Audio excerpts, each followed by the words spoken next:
శ్రీ రమణాశ్రయి రత్నం గారి గురించి మనం చెప్పుకుంటున్నాము. ఈయన కృష్ణా జిల్లాలో పుట్టారంట. ఆయన పుట్టిన 3వ నెలలోనే ఆయన తండ్రి గారు పరమపదించారనమాట. 7వ నెలలో ఉపనయనం అయ్యింది. అయితే ఆయన గాయత్రి జపం మాత్రం ఎట్టి పరిస్థితుల్లో మానేవారు కాదట. ఆయనకు ఆరోగ్యం బాగున్నా బాగోకపోయినా సరే గాయత్రి మంత్ర జపం ఎప్పుడు చేస్తూ ఉండేవారు. అలాగే పితృకర్మలు కూడా ఆయన జీవితంలో ఎప్పుడూ మానకుండా చేశారట. ఎందుకు అంటే ఆయనకు ఒక నమ్మకం ఏంటంటే పితృకర్మలు చేస్తే దేహానికి ఆరోగ్యము బాగుంటుంది, అలాగే బ్రహ్మజ్ఞానం కూడా లభిస్తుంది అని బాగా నమ్మేవారు అనమాట. అందుకని ఆయన జీవితంలో ఎప్పుడూ గాయత్రి మంత్రాన్ని కానీ పితృకర్మలు కానీ మానలేదనమాట. అయితే ఆయన చదువుకునే రోజుల్లో ఏమన్నా కొంచెం ఈ సనాతన ధర్మం మీద ఇంట్రెస్ట్ ఉందా అంటే పెద్ద ఇంట్రెస్ట్ ఉండేది కాదంట. ఆయనకి కొంచెం ఆ టైంలో హరిజన ఉద్ధరణ చేయాలనిపించేది అనమాట. కొంచెం దాని గురించి ఆలోచిస్తూ ఉండేవారంట. దాని గురించి అప్పుడు వ్యాసాలు అవి కూడా రాశారంట. ఆ తర్వాత పెద్ద అయ్యాక ఆయన ఒకసారి వెనకదంతా ఆలోచిస్తే ఇప్పుడు నాకు నవ్వు వస్తుంది, ఏదో ఆ చిన్నతనం అలాగా అలా పిల్ల చేష్టలు చేసేవాడిని అని అంటూ ఉండేవారంట. ఆయనకి 18 ఏళ్ల వయసులో ఒక విచిత్రమైన రోగం వచ్చిందనమాట. ఏంటంటే మహాదాహం వేస్తూ ఉండేది. ఎప్పుడు చూసినా విపరీతంగా మంచినీళ్ళు తాగుతూ ఉండేవారు. కనీసం 3 బకెట్ల నీళ్ళు తాగేవారంట. కానీ మళ్ళీ ఏమైనా మూత్రం ఎక్కువ అవుతుందా అంటే వెళ్ళేవారు కదంట, నార్మల్గానే ఉండేదంట. కానీ తాగడం మాత్రం విపరీతంగా నీళ్ళు తాగుతూ ఉండేవారంట. చాలామంది డాక్టర్స్కి చాలామందికి చూపించుకున్నారు. చాలా నెలలు అలాగే గడిచిపోయాయి కూడాను. ఎంత చేసినా సరే ఆ రోగం చాలా వరకు అసలు మాయం సరిగ్గా సాల్వ్ అవ్వలేదన్నమాట ఆ ప్రాబ్లం ఆయనకి. అయితే ఇంకా డాక్టర్స్ వలన అవ్వడం లేదని చెప్పేసి వాళ్ళ అమ్మగారు ఏంటంటే కొంచెము గుళ్ళు గోపురాలు అల్లే తిప్పుతూ ఉండేవారు అనమాట. అయితే ఒక ఊర్లో ఒక దాస్ గారు అని ఉండేవారు. ఆయన హనుమంతుడు భక్తుడు అనమాట. ఆయన దగ్గరికి చూపించమని జనాలు అన్నారంట. అప్పుడు ఆయన దగ్గరికి తీసుకుని వెళ్తే ఆయన మీదకి హనుమంతుడు ఆవేశించి ఈ అబ్బాయికి చెప్పారట, 1 నెల రోజులు 108 ప్రదక్షిణ చేయమని చెప్పారట. హనుమత్ ఆలయం చుట్టూరు 108 ప్రదక్షిణ చేయమని ఆయన చెప్పారట. 29వ రోజు రాత్రి ఒక విచిత్రం జరిగింది.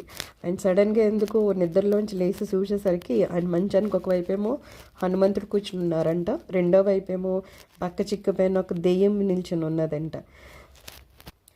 ఆ తర్వాత ఆటోమేటిక్గా ఆయనకి ఆ రోగం నయమైపోయిందనమాట.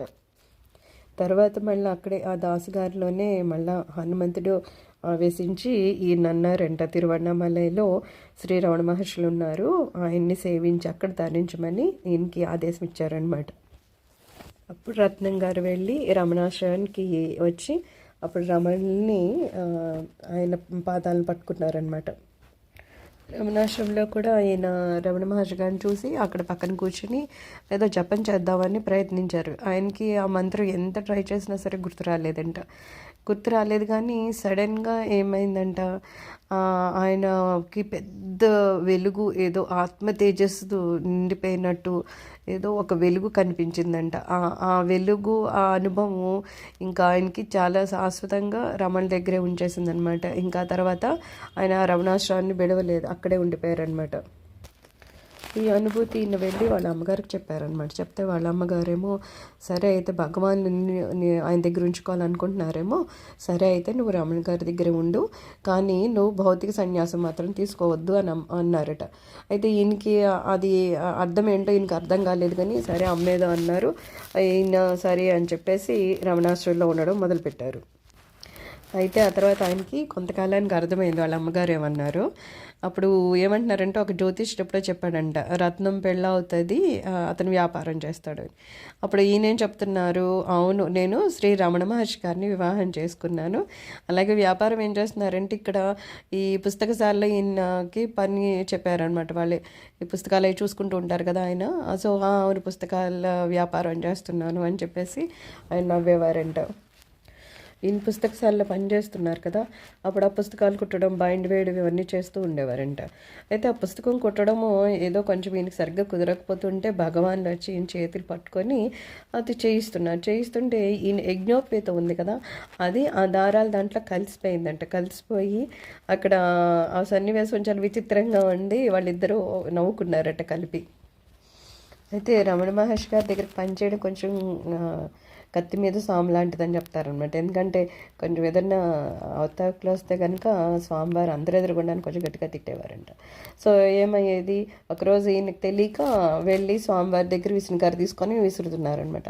విసురుతుంటే ఆ పొద్దున్నే స్వామివారు అన్నారట, ఎవరు ఈ విసనకర్ర అది విసరద్దు అని చెప్పి. ఈయనకి ఆ విషయం తెలియదు పాపం.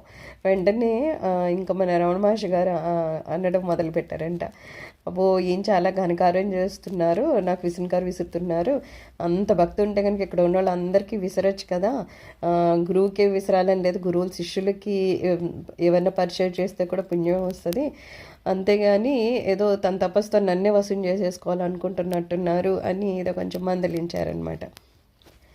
అయితే ఆ విషయము అప్పుడు ఇంకా ఈయనకి కొంచెం బాధగా అనిపించింది. ఆ తర్వాత ఎప్పుడో రాత్రిపూట భగవాన్ ఏకాంతంగా ఉన్నప్పుడు రత్నం గారు వెళ్ళి కళ్ళనీళ్ళు పెట్టుకున్నారంట. స్వామి ఏవో నేను తప్పులు చేసి మిమ్మల్ని కష్టపెడుతున్నాను అంటే, అప్పుడు భగవాన్ మళ్ళీ మెత్తపడి పోనీలే, ప్రతి ఒక్కరు ఏవో తప్పులు చేస్తూనే ఉంటారు అని సంధాయించారు. అంటే అలా అని ఎవరిలో అని ఏదన్నా కొంచెం అహంకారము తలెత్తు ఉంటే స్వామివారు ఏదో ఒకటి చెప్పి అహంకారం లేకుండా చేస్తూ ఉండేవారు అనమాట.